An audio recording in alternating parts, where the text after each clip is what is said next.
Welcome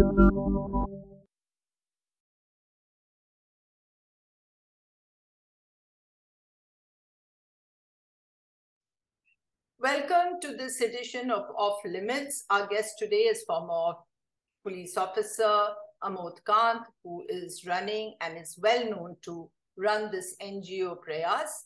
We have him here because of his forthcoming book called Khaki on Broken Wings. This is a sequel to his first book, which is Khaki in Dust Storm. And as he tells us, he's writing a trilogy. It's a fascinating book. The sequel in particular, about many of these cases which we as journalists have followed and which you as viewers and readers have read about and also followed in a different capacity. So we're here, welcome Mr. Kanth, and we are talking about Charles Sobhraj, because Charles Sobhraj, the Bikini Killer, who has the serpent, who has actually been granted bail in a case after almost 20 years in Nepal and has gone back to Paris. He's been deported to Paris, as it were.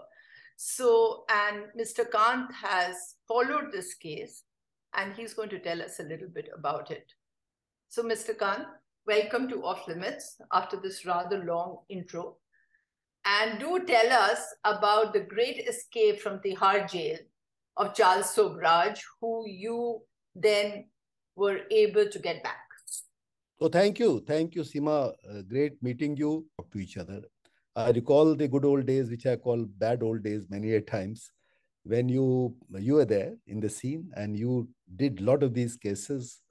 Myself as investigator and police officer, and yourself as a well-known journalist. And we harassed you at that time. I think the police was harassed by us. I know. But then the learning was mutual. Of course, I always believe that the media is at times ahead of police in many times, because you are in such a big gang, and then you collect information, you disseminate information, and that becomes an asset for the police. I never took media to be an adversary. I took media to be a supplementary work for investigation. Both are investigators. Yes. So thank you once again. On that note, coming back to Charles Sobhraj and coming back to book, as you mentioned that, the Bloomsbury signed me for this trilogy, as I said, and I'm very thankful to them. I was never an author. I was a documenter, I was an investigator, of course, I was a practicing police officer. And more importantly, I have been for past 34 years a practicing social worker in juvenile justice system, as you know. Yes. So all these things are happening. Now, this book contains 4 very prominent cases, Charles being one of the most prominent ones. The other 3 cases being the well-known Jessica Lal case, which very is prominent also. Very sad, but a very, very prominent case, which started a lot of things in the sense that something like the Justice for Jessica campaign and the kind of candlelights all over and across the country discussions, Jessica Lal case. Yes. BMW case was a case which brought the criminal justice process to a kind of depth as low as never seen before, with the participation of, let's say, the lawyers and other people concerned. The famous BMW case of Admiral Nanda's grandson, Sanjeev Nanda's case, in which 6-7 persons were massacred on Lodi Road. That is second. And third case, of course, was this notorious character called Ramesh Sharma, who was a political mafia, and very active, and one time somebody in big news. And Charles Sobhraj is something which is an undying story. It doesn't cease to exist. Very romantic story. As journalists, I remember we followed every bit of what this man did. So it was very romantic and very interesting. And from your side, there's none of the romance. It's dark and dirty, right? You are absolutely correct. You have hit the nail by saying it, because my opinion and my perception, my experience of Charles Sobhraj is very, very different compared to many others. And particularly, if you don't mind, the experience of the women or the ladies with Charles Sobhraj is something which, it's very, very, very difficult, intriguing. I never understood why this man, who was a stinking swine, in my opinion, I'm sorry to use this term. In fact, when this character was in my custody, when we brought him back after his arrest from Bombay, from Goa to Bombay and Bombay to Delhi, I had to go personally to Bombay. It was a chartered plane of BSF in which I brought this character to Delhi because his escape from Tihar jail was a globally publicized affair. And then there, I never made him sit on a chair. That is something I did. I know you I would, did not, yes. no third degree, nothing, but didn't allow him to sit on the chair because he thought he was larger than life. He thought he was a celebrity and he behaved like a celebrity. So being there and showing him his place as a criminal, but I had to keep a distance because he was an olfactory kind of punishment to me because he was stinking so badly. His mouth emanated very dirty smell, and I didn't like it. Anyway, all those things apart, coming back to the story of escape and then how it all happened, how it got worked out, and what all are the implications. Where is he? All that we can discuss. Okay. But when you said, I'm going back to just what you said, that he was a celebrity, you had to make him sit on the ground so that he realized that he wasn't. But this whole celebrity status was given to him by a combination of good friends, prisoners, and police, apart from the media, of course. I agree. I entirely agree because, and that of course, there must have been some reasons why this became so important in the world of criminality and the criminals who became very prominent. He has been very, very prominent. And then, well, this man who remained in jail for more than 40 years, I hope you know, I mean, the total number of years is about 43, 44 years that he remained in jail. So 20 years right now in Nepal and 10 years in Tihar and no, 20 years in Tihar. 20 years in Tihar. Because see, 19, I'll let me give this story first. I mean, his profile, his life, so that it's very clear to the audience. See, he was born in 1944.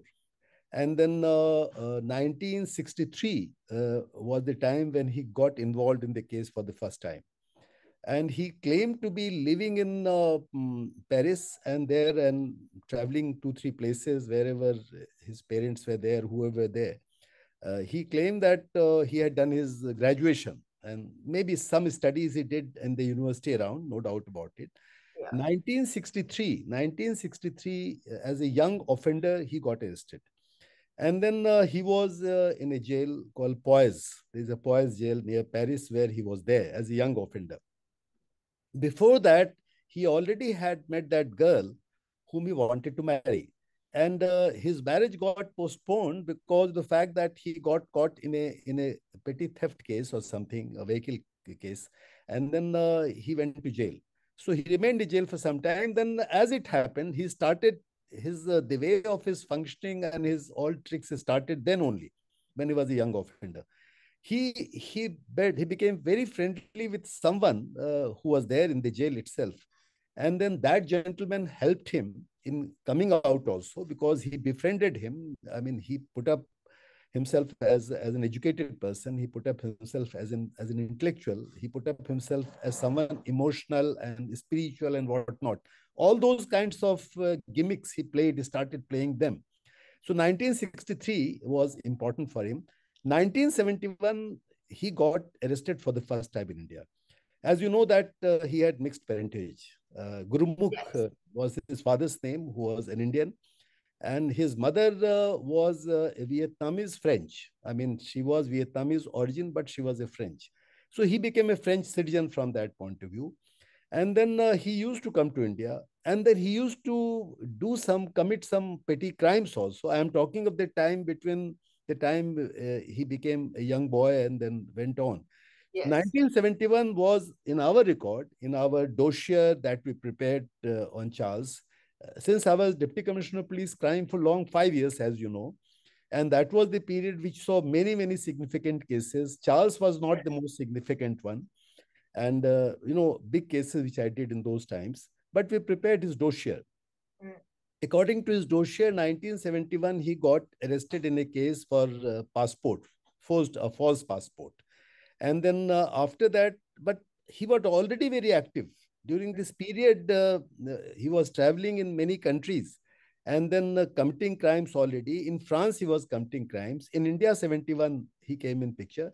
1971 to 1976. I think 70s, it was the period when he committed so many crimes. And 1976, what happened? That in YMCA hostel, as you know, Yes. in New Delhi Yes. area, Yes. where a lot of foreigners, even now, they come and stay. So there he stayed with some of the French people in a group. Before that, he had already committed these crimes, many of such crimes, where his typical modus operandi was to befriend some people like a family, generally foreigners all over. In various countries he operated, and then drug them, entice them, drug them, influence them, kind of motivate them, create a family like situation, and then rob them and kill them. Rob them and kill them. That's what happened. Yes. You're But saying. I wanted to ask, yes, while, this thing about killing people, was it actually corroborated? Was it like 100% proof? Because I sort of remember from my blurry background, that he was never really, I mean, there was never enough evidence to hang him with the murders of the people that were attributed to him.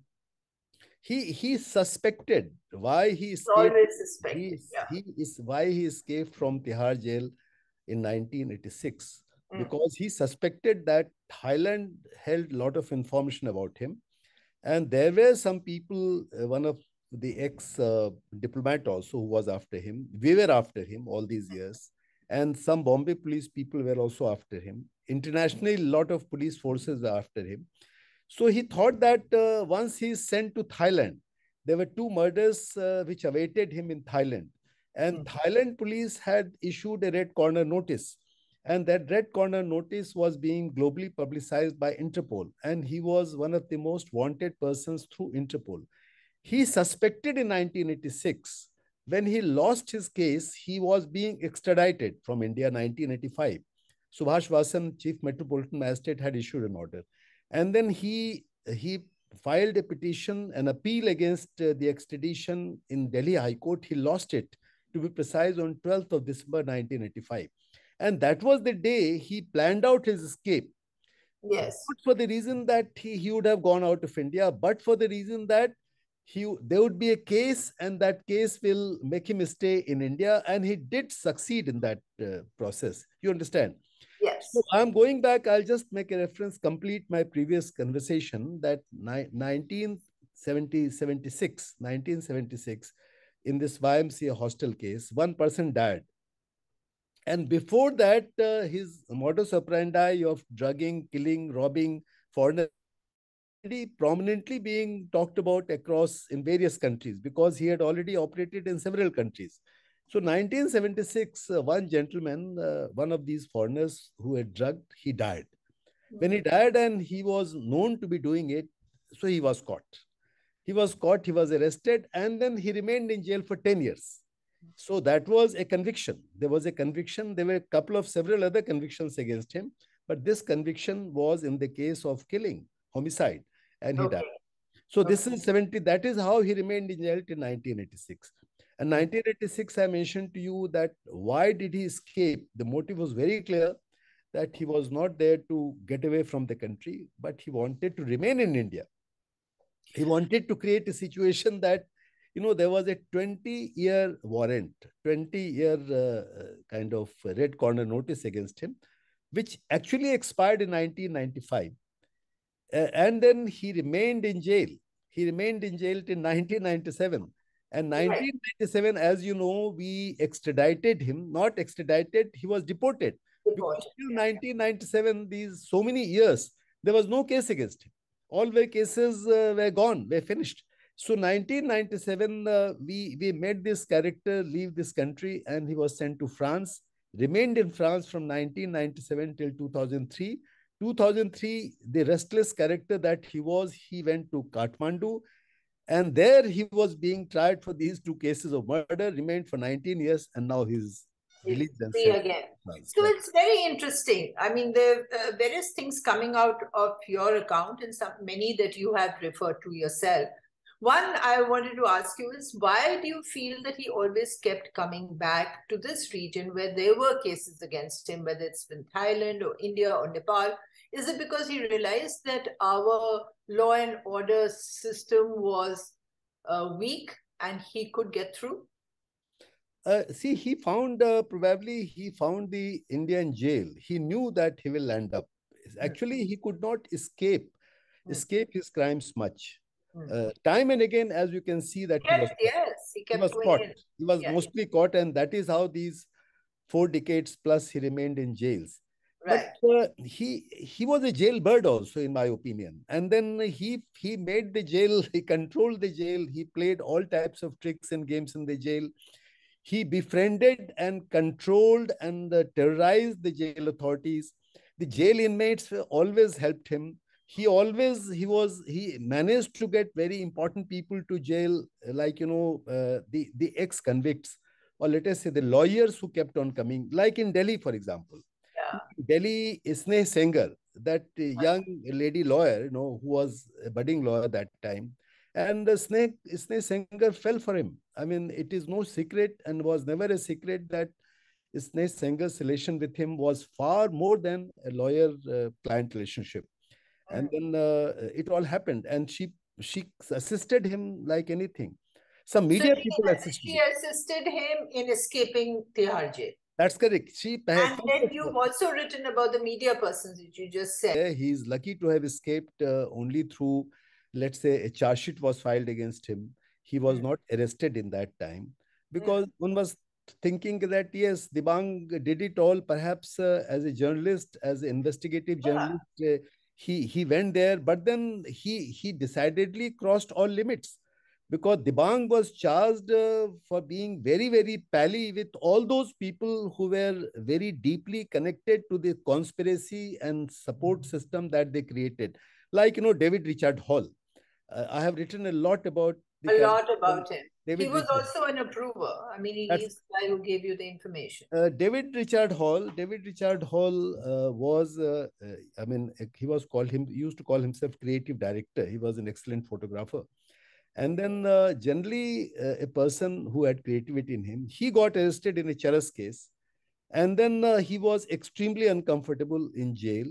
And Charles Sobhraj managed his escape, managed his release on bail through Sneh. Sneh Sengar played a very important role. And then he got prepared a false medical certificate, and some money was arranged, and he escaped. And David Hall then accompanied Charles in Goa and all over, and then finally caught and brought back to Delhi. So David was one of the important characters with whom he had connected many other people. And Because then he was worried about the safety of his family and his wife and everything. That's correct. That's And I correct. like That the was anecdote his where wife Maria she was a nurse in a place called Leamington Spa in UK. And when I that interesting story came when my wife's yes, lunch pack parathas. Yes. parathas I opened, and David ate it, and he became very emotional, talked about his wife. I got him connected to his wife. And then after that, I mean, he kept on talking, singing, as we call it in police Yeah. lingo. He So it kept is on. a bad cop, good cop routine, no? I know, I know that. That's correct. That's correct. So all that happened, and Charles, I mean, he could not escape our investigation. The point I'm trying to make.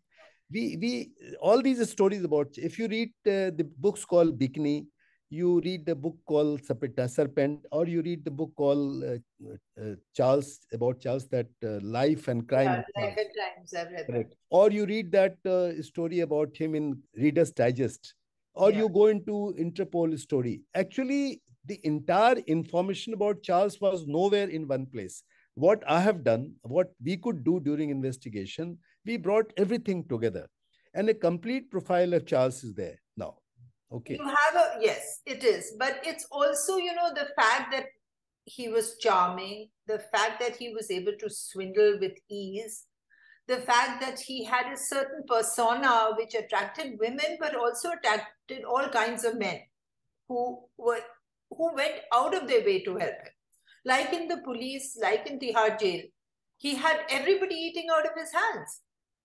So there has to be something more, you know, it's not that he was a terrorist, it's not that he was trying to kill them. He got them together with sheer charm, right? I agree. See, And money, maybe. I must give the devil Yeah, his due.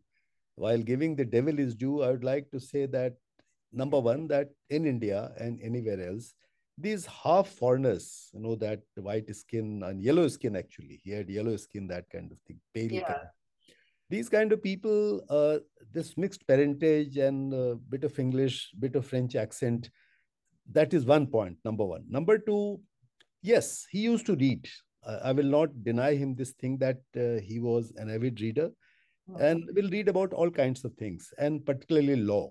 So in the jails, the inmates, the foreign inmates, they ate out of his hand and they supported him to any extent, like David Hall did, because he was able to help them through legal counseling, legal advice.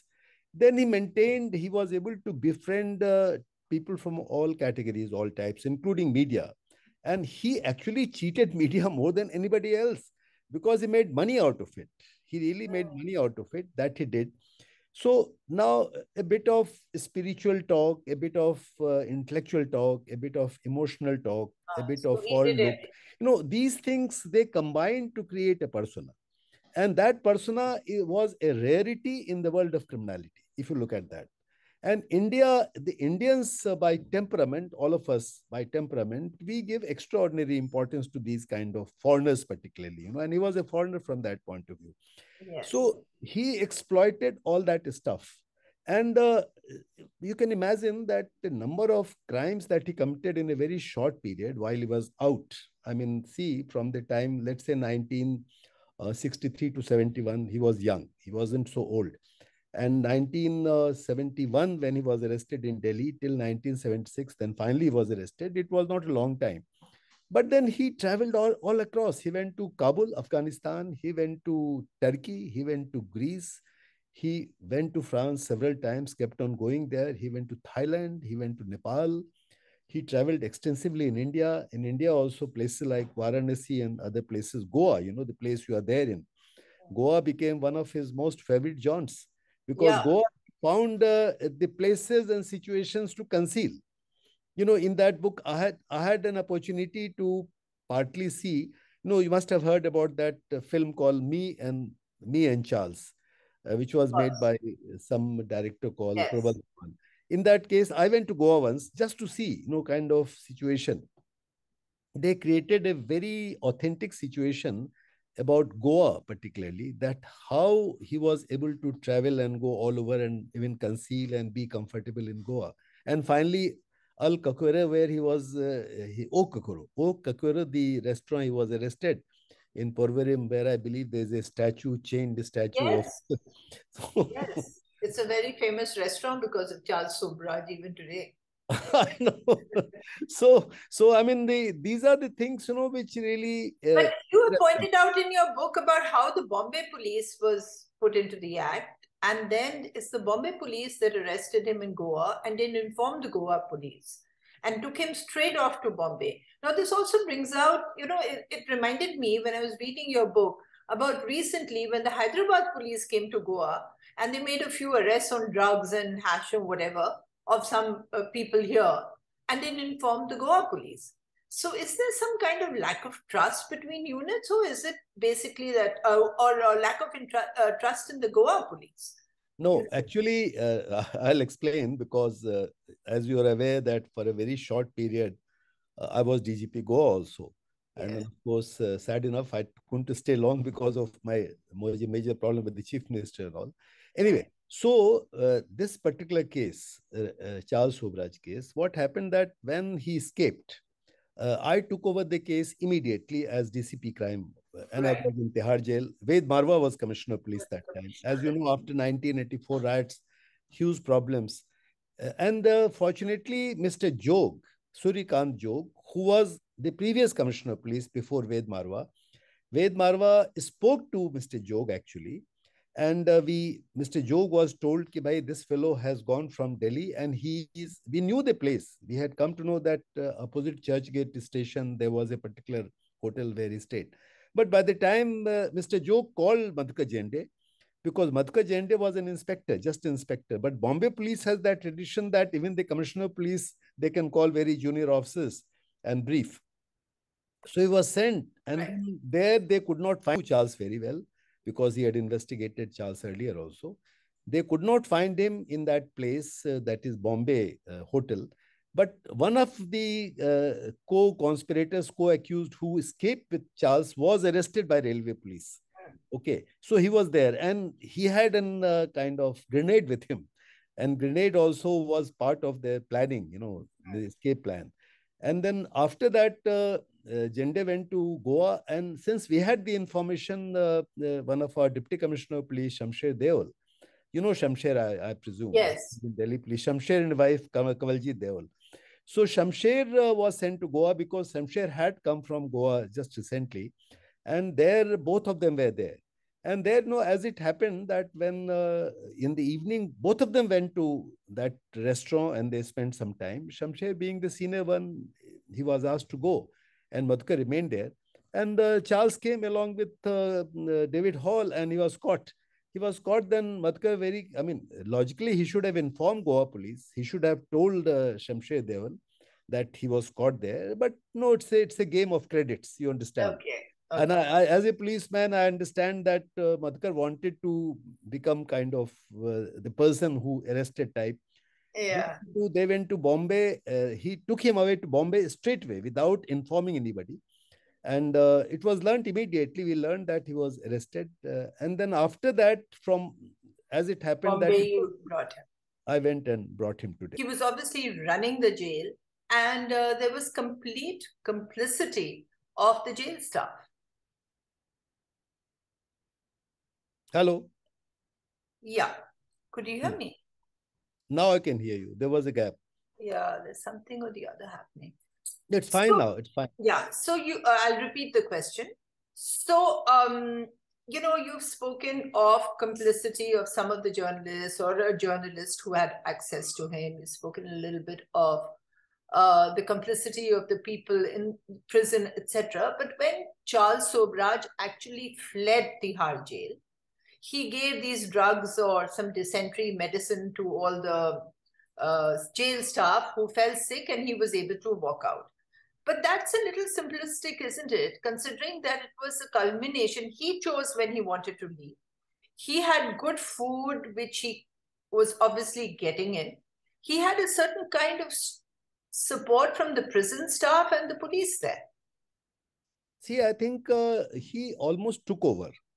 You said correctly, simplistic means it's only for the investigators. As investigators, we brought it out. Yeah. And we presented the whole damn thing in the court also as a prosecution case. And it was very, very strange. How could a high prison like Tihar jail, which was and remains India's best known jail, and whatever reasons, although Tihar jail has history of checkered history. In this particular case, it was climax in that sense. See, number one, the jail authorities. I mean, he in 10 years' time, he partly kind of overawed the jail authorities, got them bribed, it is very clear, cajoled them, impressed them, kind of mesmerized them, whatever he did, but they were like his very close friends. And he was frequently found to be in the room of the jailer of the particular, jail number 3, as we call it, where he was there. He shifted all those 4 very notorious criminals who escaped with him next to his cell. His cell and their cell was next to each other. It was like a home for him. I mean, as I said, that he was using the jailer's office. His singer used to meet him there and things like that. When David Hall went away, and when David Hall was given the task of organizing outside escape, so David was a regular visitor. Everybody was regular visitor. I mean, I've named one businessman about it, and his family and everybody, they used to be together, used to visit, and there was no restriction at all on visiting, to the extent that when David brought 1,000 tablets of Larpos, first of all, this Kemp and Company, which is one of the best known kind of drug houses, drug stores in Delhi, how could they sell out 1,000 Larpos tablets without any prescription or whatever? David bought part of it, and partly was bought by a character called Gordon Grinnell, who was a Britisher and said to be a trafficker and a contract killer and whatnot. They bought it and they brought inside. Weapon. He brought the weapon, and the weapon was smuggled with impunity. Grenade they had, which was kept somewhere. Vehicles were arranged, and the vehicles were parked at very appropriate locations all over. And regarding the food, there was a person who used to supply milk, and that milk was brought in. And then, past couple of times, this kind of feast was organized. And that particular day, it was a feast. Night before, the entire food was made ready, custard and barfi and all that. And these 1,000 tablets were kind of they were mixed in that kind of food. And almost everyone was on duty. Everyone was on duty. The Tamil Nadu police people who were on duty, because they used to guard the jail as not insider, outsider. The entire jail staff, everybody was fed, and they all became unconscious. Nobody was seeing except one or two persons who were there looking from behind the bars and finding that it's happening. Fellow called Atik. He was one of the prisoners. Yes, you've quoted him in the book as also correct. Somebody who told you. But then the fellow had, that time, Charles had a weapon in his hand. He was carrying his weapon. And then he was doing all kinds of gimmicks while escaping. So while he did this phenomenal escape from the jail and went on to Bombay and then to Goa, he didn't have obviously a route out of the country, right? Or do you think he was going to use Goa to get out? Do you have any information on that? I don't think that he really made any serious effort to escape from the country. Because this entire route he took, this entire route could be predicted actually. Bombay, he might take the land. He partly traveled, as you know, that they had got two vehicles. They had a motorcycle and they had a car. And then they went to Alwar and all on road, and then took a train to Bombay. Likewise, this entire route. So it was, I don't think that he was trying to escape of the country, outside the country. He did not. And then he wanted to be caught actually, partly. In his heart of hearts, he had the mind that once he get caught, and it happened that he was caught and he remained in jail for next 10 years. And mind you, he was deported as a state prisoner.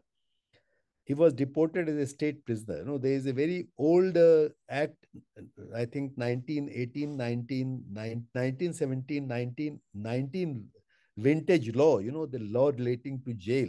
In that, there is provision of a state prisoner, and he took advantage of that law. I mean, not we took advantage of that law. And 1995, his warrant was expired. 1997, he was deported. So now if we fast forward to today, he is a free man. He's back obviously in Paris, and he's got a wife, his second marriage in that sense, who he married, again, advocate, right? Nihita, some Nepalese woman? Yes, Bishwas. Nihita Bishwas. So they are together. So his life is again sorted. So would you predict anything? Do you think he'll lead a normal life now? Or is it that a leopard cannot change its spots? I think you have put it correctly by saying leopard will not change their spots. I agree. And I agree with you that it's very difficult for this character not to be a maverick, and not to be so restless, and not to be so criminal, not to be so obnoxious. All these are part of his psyche and his character. So it's very difficult. Age is against him. Probably his health is not good. He had done a major surgery on him. He's 78.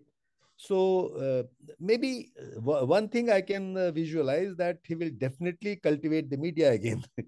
And will try to do some stories. Now he had a very comfortable time in Nepal also. He was not tortured. He was not put to very bad situation. He was given the best of medical treatment also. And now he says, going there, first thing he says that he's going to sue Nepal government and all that stuff. So that's all his game, that's all his game. So let's wait to see how how it goes. Yes. But then decidedly, my advice to Indian authorities will be, well, I am no more in service. I don't think I have any authority to say. But then, and it's a piece of advice, don't allow this character to come to this country. He doesn't deserve to be in India. Why should we get him here? Why should we allow him to come here? Okay.